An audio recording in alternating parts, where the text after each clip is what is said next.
नमः शिवाय। श्री महालक्ष्मी नमः। नमो भगवते वासुदेवाय। जय मां सरस्वती। जय श्री कृष्ण। राधे राधे। आप सभी को गुप्त नवरात्रि की हार्दिक शुभकामनाएं। माघ मास की शुक्ल पक्ष की तिथि से प्रारंभ होकर नवमी तिथि तक माघ मास की गुप्त नवरात्रि मनाई जाती है और गुप्त नवरात्रि में मां दुर्गा के 9 स्वरूपों के अलावा 10 महाविद्याओं की भी गुप्त तरीके से पूजा की जाती है। इससे भक्तों के कष्ट समाप्त होते हैं, मतलब समस्त प्रकार के कष्टों का समापन हो जाता है गुप्त नवरात्रि में मां दुर्गा की गुप्त तरीके से पूजा करने से, मंत्र जप करने से और साधना करने से। क्योंकि गुप्त नवरात्रि में जो हम पूजा करते हैं उसका विशेष फल हमें प्राप्त होता है। वैसे तो वर्ष भर में 4 नवरात्रि होती हैं, 2 प्रकट नवरात्रि जो कि चैत्र मास और आश्विन मास में आती हैं और 2 गुप्त नवरात्रि जो कि माघ मास में और आषाढ़ मास में आती है। और गुप्त नवरात्रि में गुप्त साधनाएं की जाती हैं, गुप्त रूप से मंत्रों का जप किया जाता है। यह समय होता है तांत्रिक साधना का, मतलब विशेष रूप से जो गुप्त नवरात्रि की साधना होती है साधु संत करते हैं, सन्यासी करते हैं, तांत्रिक करते हैं जो कि विशेष रूप से सिद्धियां प्राप्त करना चाहते हैं, मां दुर्गा की विशेष कृपा के पात्र बनना चाहते हैं।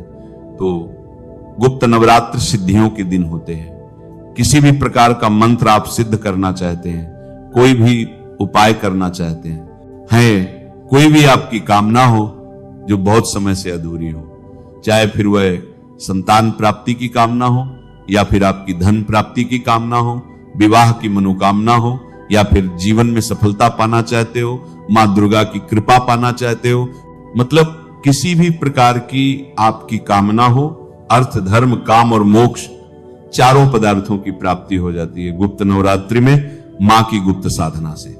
गुप्त नवरात्रि प्रतिपदा तिथि से प्रारंभ होती है, शुक्ल पक्ष की तिथि से।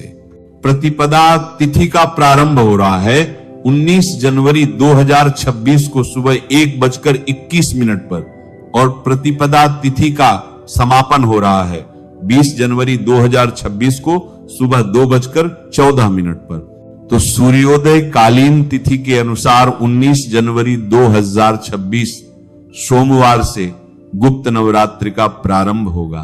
नवरात्रि के पहले दिन मां शैलपुत्री की पूजा की जाती है, कलश की स्थापना करते हैं। तो विधि विधान से कलश की स्थापना करके पूजा का प्रारंभ हम करेंगे 19 जनवरी 2026 से। 20 जनवरी को द्वितीया तिथि है, इस दिन मां ब्रह्मचारिणी की पूजा करेंगे। नवरात्रि की तृतीया तिथि 21 जनवरी बुधवार के दिन है और इस दिन हम मां चंद्रघंटा की पूजा करेंगे। नवरात्रि का चौथा दिन 22 जनवरी 2026 गुरुवार को है और इस दिन मां कूष्मांडा की पूजा हम करेंगे। गुप्त नवरात्रि के 5वें दिन मां स्कंद माता की पूजा की जाती है। तो 23 जनवरी 2026 को मां स्कंद माता की पूजा करेंगे और इसी दिन बसंत पंचमी का पावन पर्व भी है। गुप्त नवरात्रि की षष्ठी तिथि 24 जनवरी 2026 को है, इस दिन मां कात्यायनी की पूजा करेंगे। नवरात्रि के 7वें दिन सप्तमी तिथि अर्थात रविवार 25 जनवरी को मां दुर्गा के 7वें स्वरूप मां कालरात्रि की पूजा करेंगे। नवरात्रि की अष्टमी तिथि 26 जनवरी सोमवार को है, तो सोमवारी दुर्गा अष्टमी का शुभ संयोग भी आपको प्राप्त होगा और इस दिन हम मां महागौरी की आराधना करेंगे। गुप्त नवरात्रि की नवमी तिथि हमें मंगलवार 27 जनवरी 2026 को प्राप्त हो रही है। इस दिन मां सिद्धिदात्री की पूजा करेंगे। कन्या पूजन हवन इत्यादि सभी कार्य 27 जनवरी 2026 मंगलवार को ही किए जाएंगे। जो भक्त नवरात्रि का व्रत धारण करेंगे उन्हें व्रत का पारण दशमी तिथि पर करना है, अर्थात बुधवार 28 जनवरी 2026 को। इस प्रकार नवरात्रि का प्रारंभ 19 जनवरी 2026 को होगा और इसका समापन 27 जनवरी नवमी तिथि पर होगा। दशमी तिथि को व्रत का पारण किया जाएगा। जो भक्त व्रत करेंगे उनके लिए 28 जनवरी व्रत के पारण का दिन होगा। वैसे आप चाहें तो 27 जनवरी को भी कन्या पूजन हवन इत्यादि करने के बाद व्रत का पारण कर सकते हैं। कलश स्थापना का शुभ मुहूर्त, नवरात्रि के पहले दिन कलश की स्थापना करनी है तो शुभ मुहूर्त इस प्रकार है। कलश की स्थापना आप सुबह सूर्योदय के बाद सुबह 7:14 से सुबह 8:34 तक कर सकते हैं। सुबह 8:34 से राहु काल प्रारंभ हो जाएगा और राहु काल में कोई भी शुभ कार्य नहीं किया जाता। इसलिए यदि आप सुबह कलश स्थापना करना चाहते हैं तो सूर्योदय से पहले सारी तैयारी करके रखें और सुबह 7:14 से 8:34 के बीच कलश की स्थापना कर लें। यदि किसी कारणवश इस समय में कलश की स्थापना नहीं कर पाते हैं तो आप अभिजीत मुहूर्त में कलश की स्थापना कर सकते हैं। अभिजीत मुहूर्त का समय है दोपहर 12:11 से दोपहर 12:53 तक। इस समय में भी आप विधि विधान से कलश की स्थापना कर सकते हैं। कलश की स्थापना नहीं करते हैं, किसी भी कारणवश अगर आप कलश की स्थापना नहीं कर रहे हैं तो भी आपको प्रतिदिन पूजा अवश्य करना है। मतलब सुबह और शाम आप पूजा कीजिए, भोग लगाइए, माता रानी को आरती कीजिए, मंत्रों का जप जरूर कीजिए और उपाय आप कर सकते हैं। चाहे फिर आप कलश की स्थापना नहीं भी करते हैं तो भी आप सभी उपाय कर सकते हैं। ठीक है। कई लोग के प्रश्न हैं कि क्या हम व्रत धारण करते हैं? तो बिल्कुल उसी प्रकार से व्रत करें जैसे कि हम सामान्य नवरात्रि में करते हैं। हाँ जी, बिल्कुल उसी प्रकार से यह भी व्रत करना है जैसे कि हम चैत्र नवरात्रि में या फिर आश्विन मास की नवरात्रि में करते हैं। ठीक है।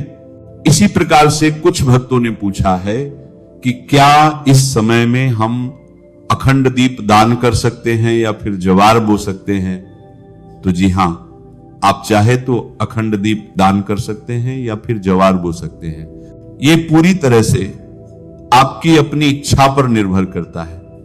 लेकिन अगर आप ये सब नहीं भी करते हैं, जैसे कि अखंड दीप दान नहीं करते हैं, व्रत नहीं करते हैं या फिर जवार नहीं बोते हैं, तो भी इससे कोई फर्क नहीं पड़ता है।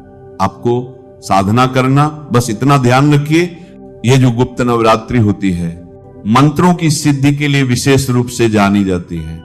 इस समय में अधिक से अधिक मंत्रों का जप कीजिए।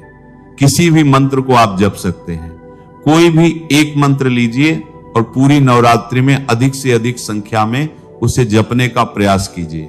कैसे प्रारंभ करें? पहले दिन से पूजा, प्रातः काल जल्दी उठ जाइए और जिस प्रकार से हम प्रकट नवरात्रि में एक दिन पहले से ही घर के मंदिर की साफ सफाई कर लेते हैं, उसी प्रकार से घर के मंदिर की एक दिन पहले ही साफ सफाई कर लीजिए।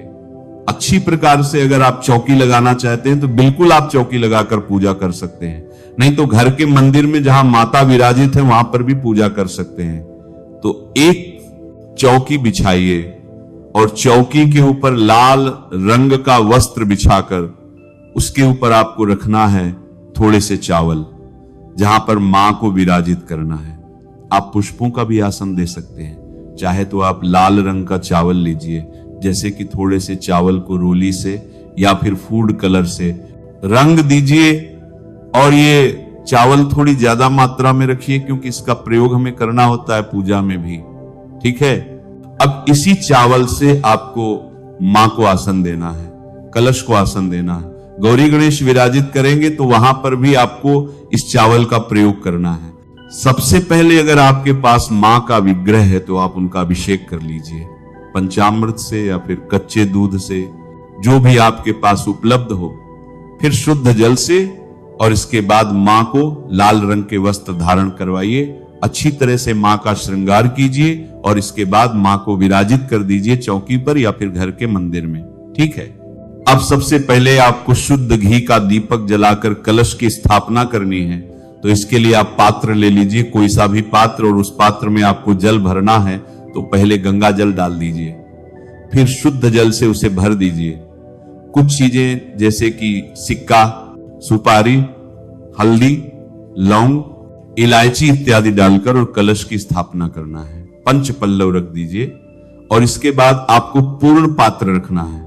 मतलब एक पात्र में थोड़े से चावल रखकर कलश के ऊपर रख दीजिए और इसके ऊपर आपको रखना है नारियल। नारियल में स्वास्तिक बना लीजिए, कलावा लपेट, दीजिए या फिर लाल रंग की चुन्नी लपेटकर और पूर्ण पात्र के ऊपर रखकर कलश की स्थापना आपने कर दी। अब कलश की स्थापना होने के बाद कलश का पूजन करते हैं पंचोपचार विधि से। धूप, दीप, अक्षत इत्यादि अर्पित करके पंचोपचार विधि से पूजा करके देवताओं का आवाहन करते हैं। सभी देवी देवताओं का आवाहन करते हैं कलश में। इसके बाद गौरी गणेश की स्थापना कर लीजिए। गौरी गणेश के लिए एक पान का पत्ता लेना है आपको। उस पान के पत्ते पर आपको रखना है थोड़े से चावल।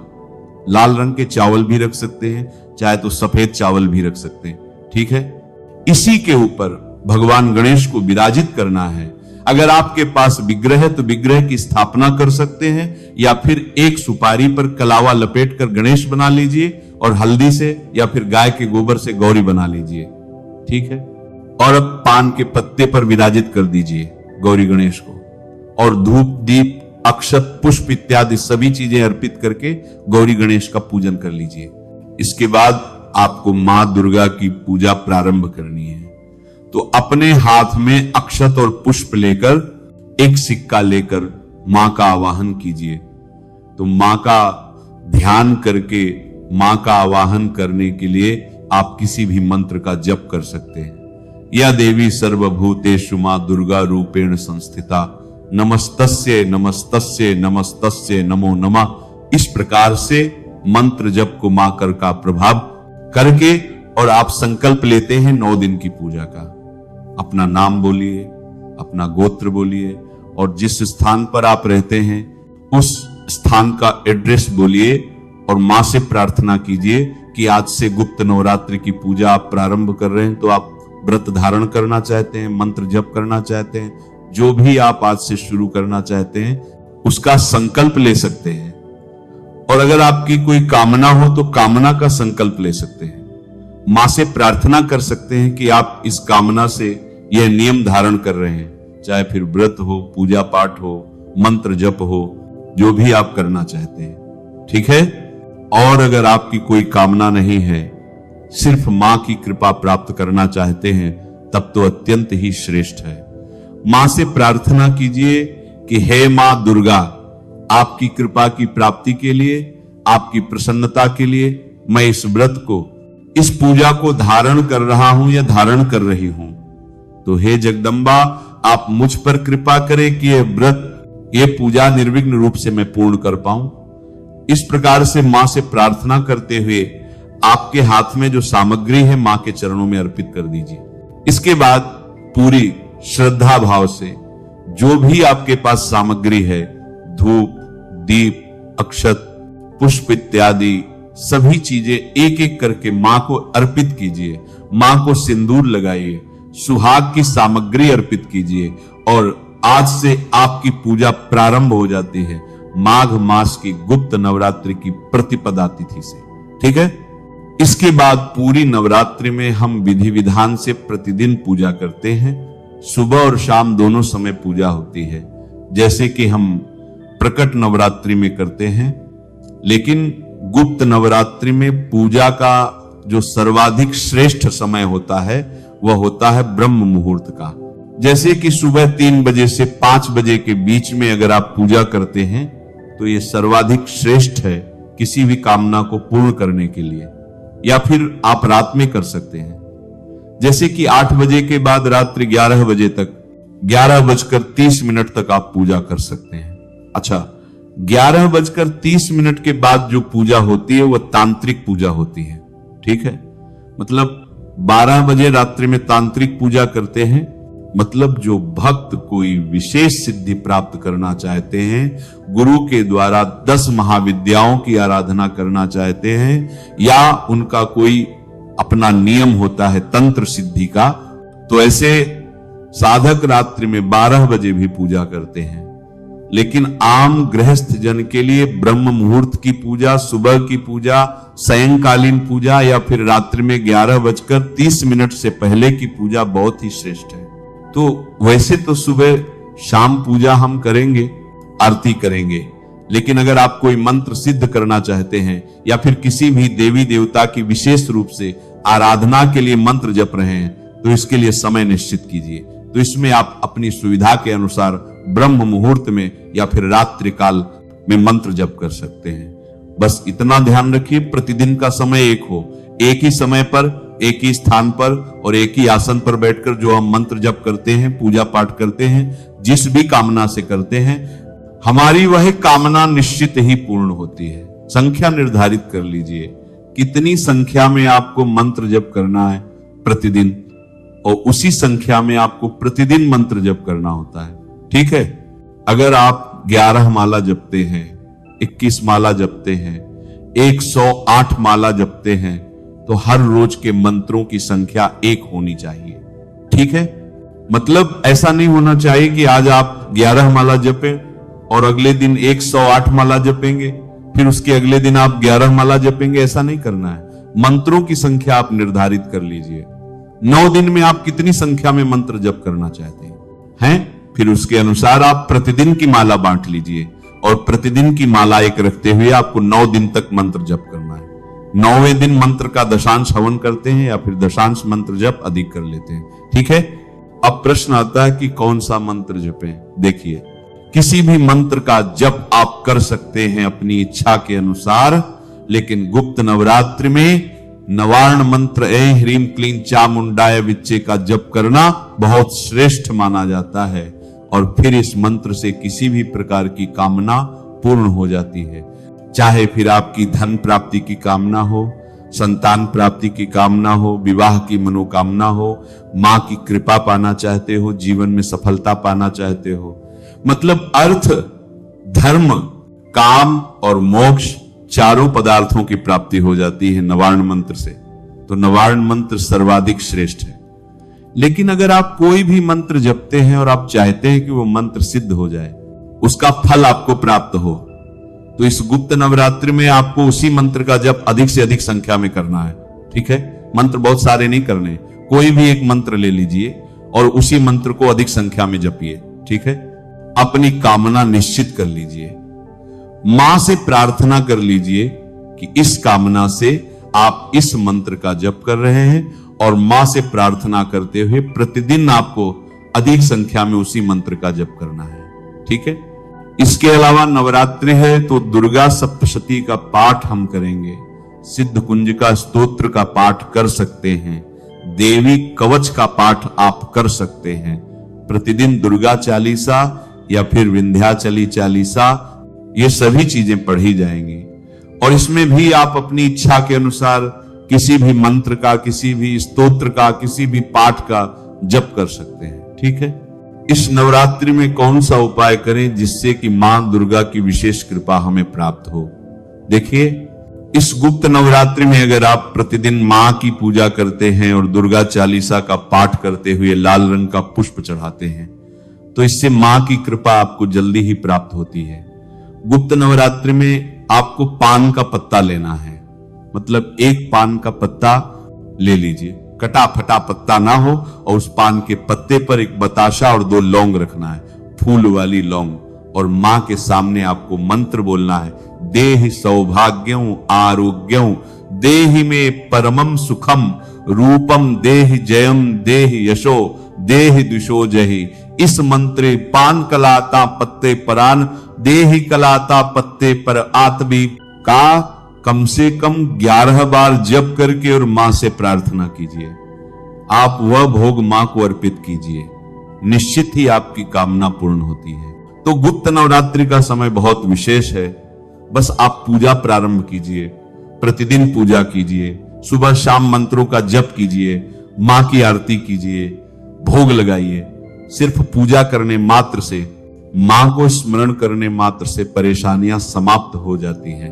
तो साल की पहली नवरात्रि है, विशेष रूप से आपके लिए बहुत महत्वपूर्ण है। इस नवरात्रि में की गई पूजा से आपके आने वाले वर्ष में जो भी परेशानियां हैं वह समाप्त होंगी, और जो भी आपकी कामना है, मां दुर्गा की कृपा अगर आपको प्राप्त हो जाती है तो फिर कामना कोई भी हो अधूरी नहीं रहती है।